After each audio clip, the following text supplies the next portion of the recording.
Halo, selamat malam teman-teman. Kembali lagi bersama channel Arya Plastik dan Packaging ya. Dalam video kali ini saya akan membahas tentang menurunnya omset pengusaha-pengusaha kuliner ya. Yang mana saya bisa menganalisanya itu dari kemasan yang digunakan. Dulunya pengusaha-pengusaha menggunakan kemasan box ya, yang dari bahan duplek maupun bahan craft ya. Itu sekarang menurun menggunakan bahan styrofoam. Nah, ini menarik sekali. Kenapa saya ingin membahas ini, karena setelah saya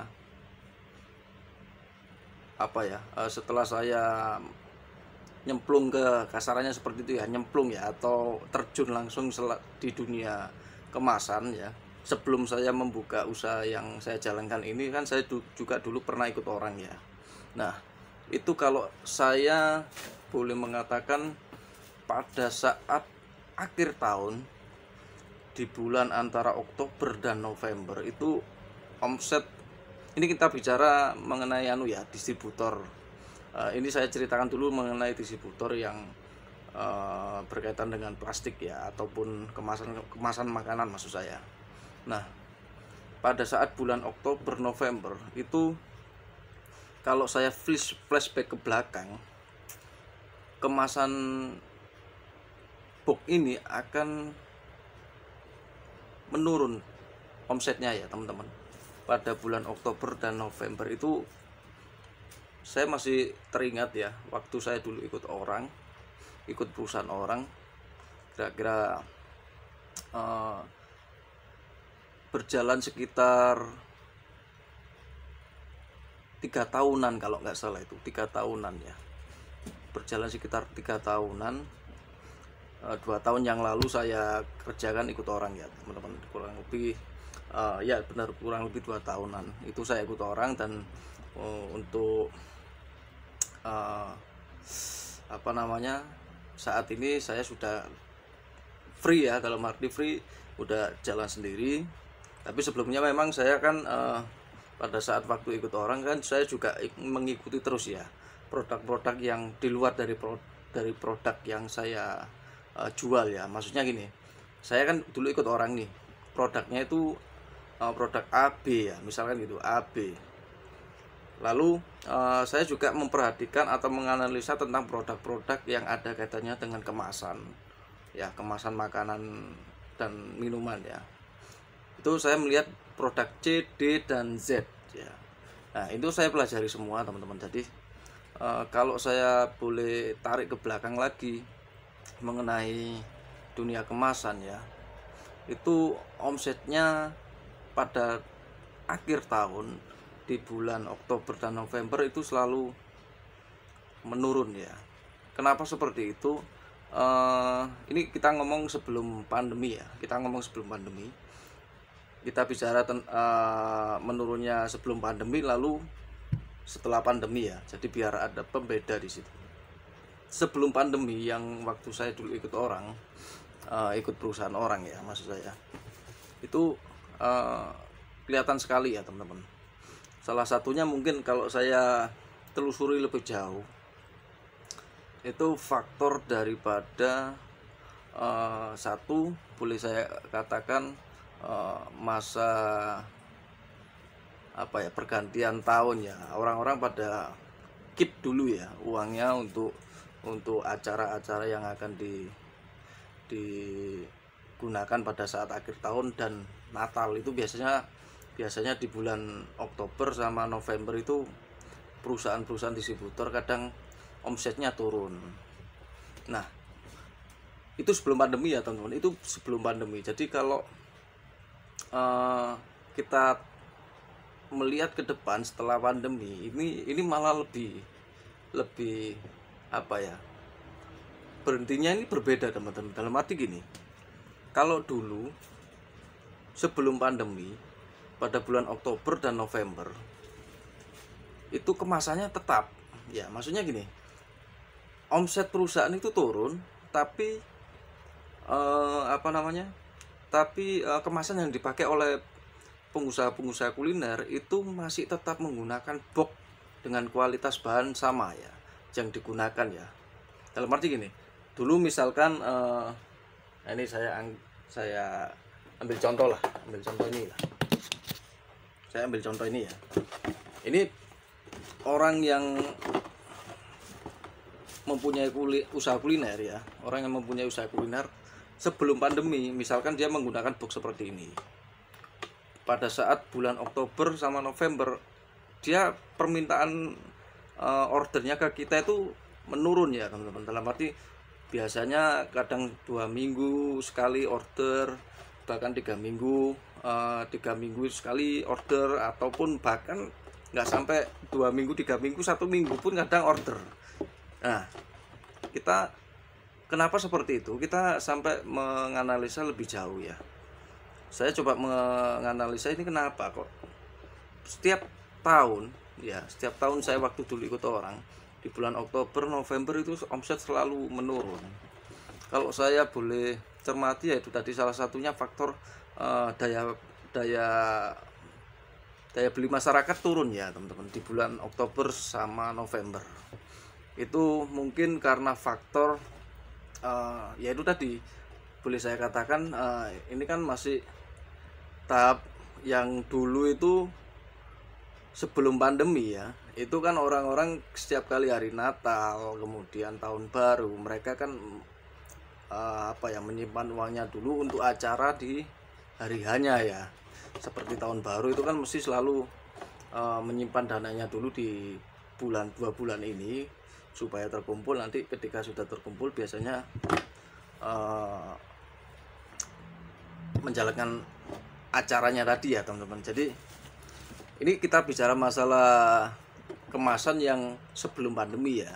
Jadi meskipun di bulan Oktober dan November tadi ya, kemasan ini orang pengusaha kuliner ini yang menggunakan kemasan box seperti ini ya, ataupun bahan lainnya, misalkan bukan bahan seperti ini, bahan duplek, bahan lain pun itu masih tetap bertahan dengan situasi kemasan yang mereka punyai sekarang itu ya.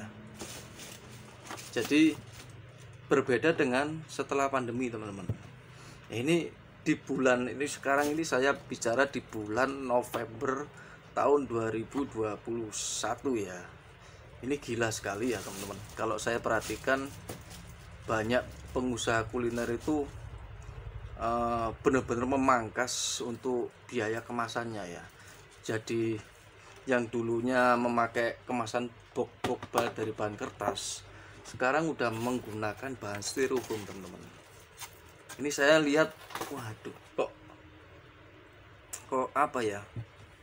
Kok sampai segitunya, ini faktor apa gitu, sampai bahkan saya melihat dari banyak pelanggan yang kami ada itu kebanyakan, bahkan yang saya menyayangkan sekali kenapa sampai tidak melanjutkan bisnisnya ya. Nah itu benar-benar di bulan ini ya, di bulan ini benar-benar sangat-sangat ironis sekali ya teman-teman. Dalam arti saya pun merasa sedih sekali ya melihat keadaan teman-teman yang menjalankan usaha kuliner ya. Jadi agak menurun teman-teman, omsetnya benar-benar menurun, bahkan drastis, bahkan sampai ya mohon maaf ya, mungkin saya utarakan di sini aja, bahkan sampai tidak mau melanjutkan ya. Saya tidak ngomong bangkrut ya, bahkan tidak sampai mau melanjutkan untuk bisnis ini, atau mungkin dia masih menunggu situasi dulu ya teman-teman ya. Itu banyak sekali, makanya saya sampai merasa ini kenapa sampai seperti, apakah ini efek dari pandemi ini, atau mungkin daya beli masyarakatnya juga turun, atau ada faktor lain yang mempengaruhi daripada situasi seperti ini ya teman-teman. Ini yang menurut saya menyedihkan sekali ya teman-teman. Saya juga melihat daripada teman-teman yang menjalankan usaha kuliner itu sampai tidak melanjutkan bisnisnya itu, waduh, saking apanya gitu loh. Saya nggak bisa mengungkapkan apa-apa ya, saking apanya dengan situasi seperti itu ya. Banyak, kalau saya lihat itu banyak sekali ya. Bahkan kemarin bahkan sempat berpamitan ya di media sosial, udah tidak mau melanjutkan itu ada, tapi saya nggak mau mencantumkan siapa orangnya dan apa namanya, eh, komentarnya seperti apa, maksudnya postingannya seperti apa ya. Saya nggak mau, cuman nggak enak ya, dalam arti kita hanya sekedar mengetahui saja. Jadi situasi saat ini itu berimbas sekali kepada pengusaha-pengusaha kuliner UKM, khususnya UKM ke bawah ya, bahkan ke atas pun pernah teman-teman. Saya kalau ngomong masalah kuliner ya teman-teman, saya mengingat waktu dulu ikut orang ya, perusahaan orang, ada salah satu jalan di daerah Surabaya itu yang mana usaha kuliner itu samping kanan kiri ya, ini jalan raya nih, samping kanan kiri itu semua pengusaha kuliner, maksudnya restoran semua ya teman, restoran semua besar-besar. Bahkan waktu yang tidak terlalu lama teman-teman, itu katakanlah gini lah, mau ngomong gimana ya, saya repot juga mau ngomongnya ini. Jadi gini, waktu saya melihat misalkan sekarang ya, sekarang saya jalan ke sana, itu kanan kiri itu restoran-restoran ternama teman-teman. Kemudian 6 bulan ke depan saya jalan ke sana lagi, bahkan kurang lebih nggak sampai setahun, waktu itu nggak sampai setahun saya jalan lagi, hancur semua teman-teman. Maksudnya hancur itu apa, kok nggak ada semua nih restoran, kemana semua nih restoran si A B C. Saya sampai waduh. Tapi ini tidak ada kaitannya dengan di bulan Oktober dan November ya teman-teman. Cuman ini kita membicarakan bahwasanya usaha kuliner itu harus benar-benar diperhitungkan teman-teman. Jadi tidak asal-asalan ya kita kalau mau usaha kuliner itu. Jadi benar-benar memperhitungkan daripada resiko yang akan kita jalani nanti ke depan itu, tantangannya seperti apa. Nah, ini kita kembali lagi ke pembahasan masalah kemasan ya. Jadi ironis sekali untuk bulan November ini ya teman-teman, saya benar-benar melihatnya, wow, kok seperti ini ya, gitu loh. Maksudnya di bulan November ini dibandingkan bulan November sebelum pandemi itu gila-gilaan. Kalau pas di tahun kemarin, tahun 2020 itu kita maklumi ya teman-teman, karena memang di situ kan apa ya, di situ kan udah masa transisi ya. Jadi waktu awal-awal rame-ramenya COVID ya di tahun 2020 itu kan ya kita maklumi kalau misalkan ada penurunan menyusut. Ini kan sudah mulai melandai ya, melandai COVID-nya dan tidak terlalu terekspos yang luar biasa pemberitaannya. Jadi benar-benar sangat-sangat memprihatinkan situasinya ya. Semoga harapan kami sih, semoga situasi ini cepat berlalu ya teman-teman, agar supaya teman-teman yang menjalankan usaha kuliner bisa menjalankan usahanya lagi dengan lancar dan sukses ya. Itu doa kami, semoga bisa terrealisasi ya, karena sangat disayangkan sekali ya. Ini bukan masalah apa ya, bukan masalah daripada situasi yang ada kaitannya, wah ini jangan-jangan pas ini berpengaruh dengan omset dan lain sebagainya. Tidak, ini tidak, saya mengatakan seperti ini tidak ada kaitannya dengan omset saya ataupun omset yang teman-teman percetakan lainnya ya. Cuman di sini saya mengatakan bahwasanya tidak menutup kemungkinan usaha kuliner itu yang tadinya berjalan stabil itu sekarang labil, bahkan secara grafik itu mungkin turunnya terjun payung ya, boleh katakan seperti itu. Jadi mulai grafiknya naik gini langsung turun drastis. Nah, itu kebanyakan yang dialami oleh distributor besar. Tapi kalau mungkinan kalau untuk toko-toko kecil, toko plastik kecil-kecil itu mungkinan masih tidak bisa merasakan terlalu apa ya, terlalu dini ya. Karena kan yang bisa membaca apa ya, yang bisa membaca daripada track record penjualan itu kan kebanyakan dari perusahaan-perusahaan besar ya, distributor besar ataupun langsung pabrikan-pabrikan besar ya. Mereka kan sudah tahu grafiknya penjualan tiap tahun berapa, tiap bulan berapa, per periodenya berapa ya. Jadi itulah yang mempengaruhi ya. Jadi saya membacanya dari sudut pandang perusahaan besar ya, not seperti distributor ataupun langsung pabrik ya. Tapi kalau dari sudut pandang toko saya tidak bisa melihat ke sana, karena memang saya waktu terjun ke sebagai marketing di perusahaan kemasan itu sistem penjualan saya kan random ya teman-teman, dalam arti ya memasarkan di toko juga, di toko plastik juga, kemudian di end user juga, kemudian di banyak macam lah. Yang penting target kita sudah kelihatan. Jadi gini, sebelum kita masuk ke langsung terjun berjualan ya, kita harus punya dulu namanya amunisi teman-teman. Jadi gini, misalkan baterai ini ya, ini saya ambil contoh, ini produk baterai. Sebelum teman-teman jalan dulu di lapangan, itu paling tidak teman-teman harus bisa membayangkan ini baterai ini sasaran tembak kita kemana. Nah itu pola pikir saya teman-teman. Nggak tahu kalau pola pikirnya teman-teman ya. Jadi meskipun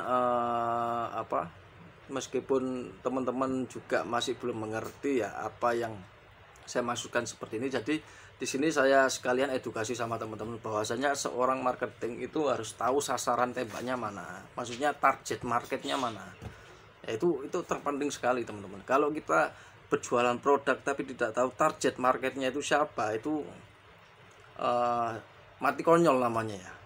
Kecuali kalau mohon maaf ya, bagi teman-teman sales yang ada kaitannya dengan otomotif, itu sebenarnya juga ada targetnya. Cuman kadang-kala yang namanya otomotif itu kan kadang boleh saya katakan gini, kalau mencari customer seorang pembeli motor ataupun mobil, itu kita masih meraba ya, boleh katakan seperti meraba. Kenapa? Karena kita nggak tahu sasarannya orang yang mau beli motor ini siapa, yang beli mobil siapa. Jadi kebanyakan yang kita lihat di lapangan kan adalah orang-orang yang mohon maaf ya sebelumnya ya, yang sales daripada otomotif. Jadi kalau saya perhatikan di luaran itu kebanyakan mereka sebar brosur ya teman-teman. Nah, itu kan karena nggak tahu sasarannya siapa ya. Nah, tapi kalau seandainya teman-teman menjalankan produk baterai seperti ini harus tahu teman-teman sasarannya siapa nih. Toko plastika, toko ATK, kemudian macam-macam gitu. End user pun ada sebenarnya. Tergantung daripada teman-teman targetnya siapa. Kalau saya mainnya random teman-teman. Jadi semua saya sikat. Maksudnya saya sikat itu bukan hanya toko saja.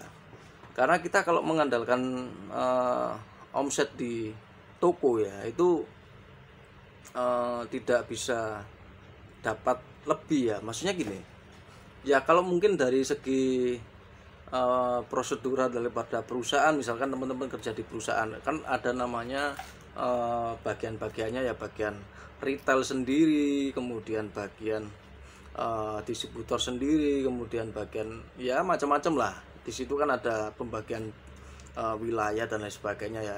Misalkan si A, khusus toko-toko kecil. Ada juga yang satunya lagi retail yang agak lumayan lah dari tingkatannya daripada toko kecil tadi, dan seterusnya. Semakin besar, nah itu kan mereka punya koridor masing-masing ya untuk kapasitas kuantiti kebutuhan daripada produknya yang dijual daripada toko-toko tersebut ya. Jadi ada pembagian distributor, misalkan ngambilnya minim harus 50 karton ataupun 100 karton ya, itu harus wajib itu. Nah, dan seterusnya ada tahapan-tahapannya. Ketika toko ini kan ada ada batasnya lah, batas pengambilannya sekian. Jadi ada pembedaan harga nanti di sana. Nah, kalau teman-teman yang bekerja seperti itu kebanyakan tidak bisa ya melihat tidak bisa melihat situasi yang apa yang saya alami langsung di lapangan seperti random tadi ya. Kalau random itu bisa melihat semua teman-teman, jadi kita bisa melihat end user, kemudian bisa melihat toko ya, kemudian distributor. Nah itu enaknya kalau random. Tapi kalau misalkan teman-teman bisa hanya menjalankan salah satunya, ya harus bisa melihat situasi yang di luar itu juga gitu loh, karena itu penting teman-teman sebenarnya. Nah ini saya tidak mau membahas panjang lebar mengenai masalah masalah pendistribusian ya, tapi kembali ke topik awal, masalah box yang tadi ya, yang tadinya pengusaha kuliner sebelum di bulan-bulan pandemi seperti ini itu kemasannya masih tetap menggunakan box, tapi sekarang udah merosot karena memang benar-benar situasinya tidak bersahabat ya teman-teman. Dan harapan saya semoga situasi seperti ini cepat berlalu dan kembali seperti sedia kala ya. Jadi yang teman-teman pengusaha kuliner pun bisa bisa memulai lagi dengan branding kemasan, dengan kualitas bahan kemasan yang digunakan itu yang premium, yang bagus-bagus. Dan semoga saya tidak di sini saya tidak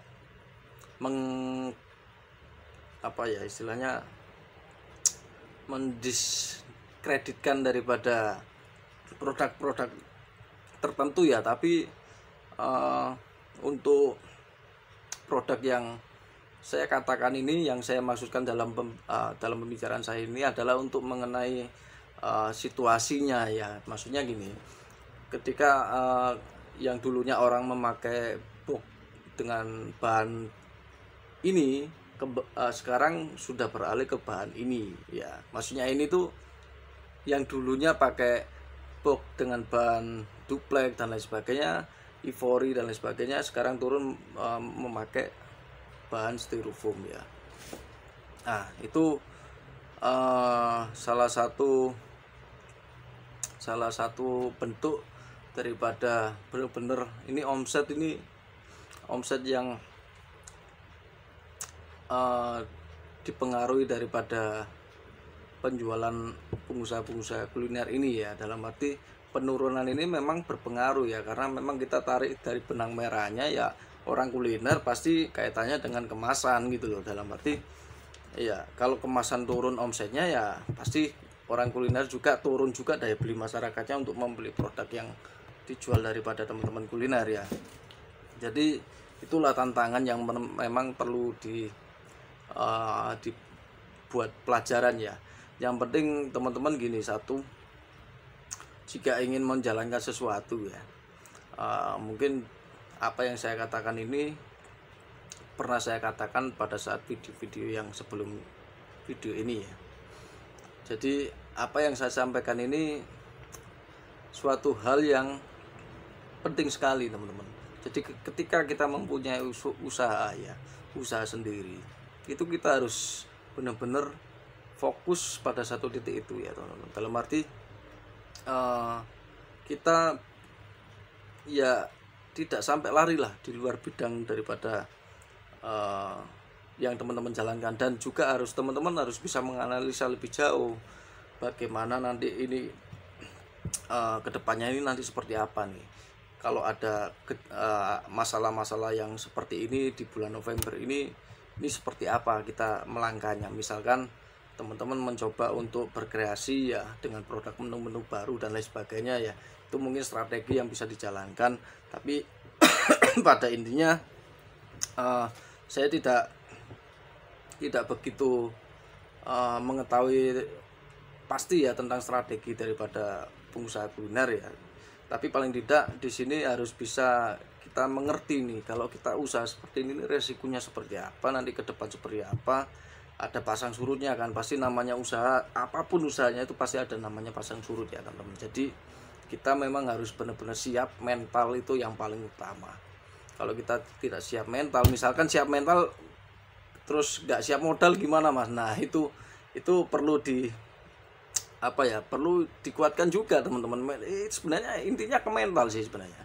Kalau misalkan kita kan punya usaha nih, sekarang kita jalankan usaha kuliner, misalkan saya usaha kuliner, saya punya modal di awal. Nah, tapi pada saat sudah berjalan, dari awal perjalanan membuka usaha kuliner ini saya tidak mempersiapkan mental, teman-teman. Ketika hancur, ya ini mental kita sudah, waduh, gitu loh. Jadi mental itu dalam menjalankan wirausaha ataupun wira swasta ya, maksudnya pekerjaan yang kita miliki sendiri ya, itu mental itu paling utama, teman-teman. Paling utama mental itu. Karena apa ya? Pembentukan mental dalam bisnis ya, suatu bisnis itu penting sekali.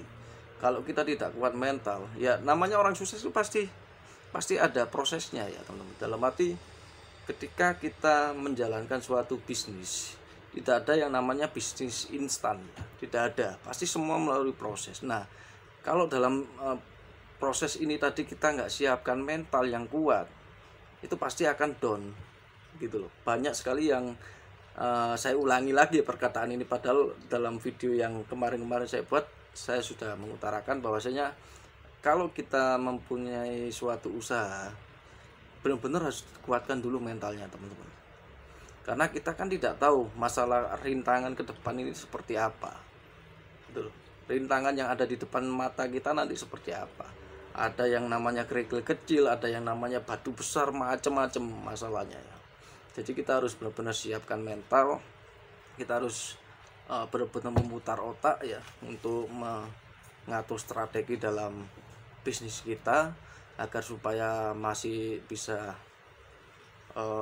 berjalan dengan semestinya dan bisa mengatasi masalah-masalah yang ada di kedepannya nanti ya, agar usaha yang kita jalankan itu tetap berjalan. Itu kita mempertahankan namanya usaha itu nggak gampang, teman-teman. Pada saat situasi-situasi yang sulit itu kadang kita itu waduh sepi ya, waduh bla bla bla, itu berat sekali. Itu berat sekali tantangannya ya, teman-teman. Apalagi kalau kita tidak punya bekal sama sekali, itu waduh kacau balau, teman-teman. Kalau kita tidak punya proteksi ya pada mental kita, kacau balau.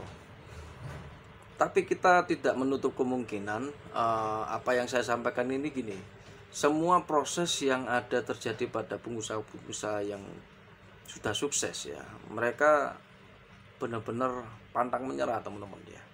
Pantang menyerah itu artinya apa? Mental mereka sudah disiapkan, teman-teman. Dalam arti kalau kita mau memulai suatu bisnis itu yang utama mental. Ketika kita disenggol oleh kompetitor, kemudian disenggol lagi oleh orang-orang yang tidak kita orang-orang yang tidak suka dengan kita dan lain sebagainya ya, itu kita harus kuat gitu, kita harus tegar. Situasi apapun yang kita alami ya harus benar-benar diproteksi sejak dini ya, teman-teman. Karena namanya orang usaha itu